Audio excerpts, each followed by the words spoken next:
欢迎回来，我是莉亚。平时生活里呢，谁都有不顺心、闹小脾气的时候。那么今天我们就来聊一聊这个情绪词生气。在我们实际的生活里，我们是会有不同程度的短句来表达生气。第一种呢是程度较轻的表达。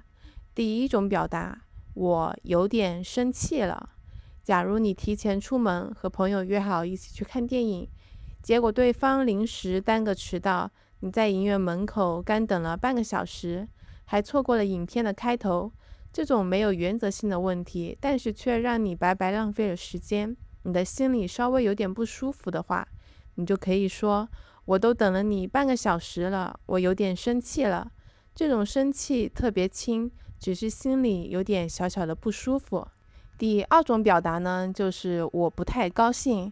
假如普通朋友来家里做客，没有经过你的同意，他就吃你的零食，或者随意进入你的主卧，事情呢不算大，算不上吵架，但是你的心里就感觉怪怪的，不舒服。你就可以和对方说，你没有问我，你就乱动我的东西，我不太高兴。第三种表达呢，就是我太郁闷了。假如你提前半个月规划好了短途旅行，订好了酒店，查好了游玩路线，希望呢放假的时候可以出门散心，结果临近出门的时候你突然生病了，行程只能全部取消，期待都泡汤了，整个人呢都提不起兴致，你就可以说计划好的旅行去不了了，我太郁闷了。这种情绪呢是偏向失落、闷闷不乐，心里比较难受。第四种表达呢，就是我觉得憋屈。假如在公司里，你和你的同事一起合作一个项目，但是你的同事比较粗心，他出了错误，导致工作没有完成好，最后领导不问清楚原因，他就把所有的责任都算在你的身上，以及领导当着很多人的面指责你，但是你却没有辩解，只能够默默挨批评。你心里想，明明就不是自己的问题，为什么要平白背锅呢？你的心里就会特别憋屈。那么这种情绪就是憋屈。你可以说，我真的很憋屈，又不是我的错，凭什么指责我呢？这种情绪呢，是堵在心里面，没有人可以倾诉，大多是自己憋着，不会当场和别人吵架发火。第五种情绪呢，叫做扫兴。例如，好不容易你约了一个好朋友出门逛街，本来开开心心准备好好逛一天，结果一路上他都不停地说太累了，太累了，我不想走路，或者他走几步路他就想要歇着，全程他都不太开心的样子，搞得你的好心情也没有了。这个时候你就会觉得他也太扫兴了，下次我再也不约他出门了。对，我们出门的时候都想要有个好心情，对不对？不想被别人影响自己的心情。如果被别人影响的心情，尤其是因为那个人的行为，那么你就可以觉得他是个很扫兴的人。那么接下来我们就学习第二种程度中等的表达。第一种表达是我很不爽。例如你饿了半天，在餐厅排队点餐，排了十几分钟，好不容易快轮到自己，忽然有人在我前面插队，那我肯定很生气了。我不仅会让他按照规矩排队，同时吃完饭我还会和朋友吐槽一下，今天我很不爽，有人插队。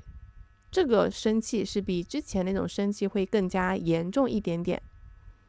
那么第二种表达，你可以说气死我了。假如你在公司，你是个设计师，老板让你设计方案，你按照老板的要求改了很多版本的方案，但是最后老板居然说第一个版本是最好的，你会觉得老板纯粹是浪费了你很多时间。这个时候你就可以吐槽，真的是气死我了，浪费我那么多时间，早知道第一版是最好的，他为什么要让我改那么多次呢？如果大家也遇到这种老板，肯定会觉得心里特别特别生气，对吧？第三种表达是我受不了了。例如过年回老家吃饭，尤其是在中国。就拿我来说吧，我今年30岁了，但是我还没有结婚。我每年过年回家，我的亲戚朋友都会不停地跟我说，你快点结婚，你结婚了我就放心了，我们的任务就完成了。说实话，我不知道是谁给他们的这个任务，我结婚了，他们的任务就完成了。那么在这种状态里呢，一开始我还会跟他们说，可以，我马上就结婚，我马上就结婚。但是呢，他们从头到尾一直说个不停，听得我头都大了。那么我会发火，我就会说，总是没完没了的催婚，我真的受不了了。这种程度是稍微更严重一点。那么第4种表达呢，就是我真的很火大了。例如和朋友约了好几次吃饭，对方每次都临时找理由爽约，一而再再而三的消耗我的时间，我的耐心都被耗光了。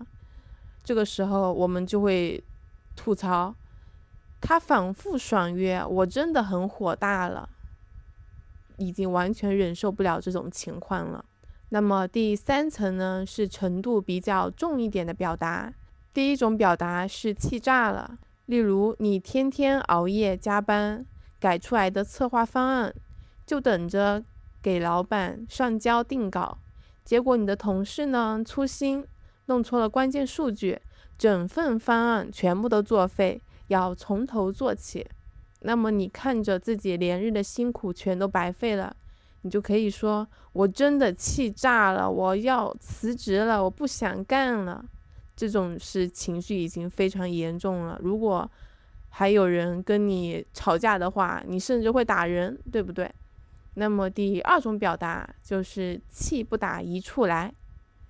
例如你的合租室友总是用完厨房然后不洗碗，之前也提醒过好多次，但是呢每次嘴上答应，转头又照旧。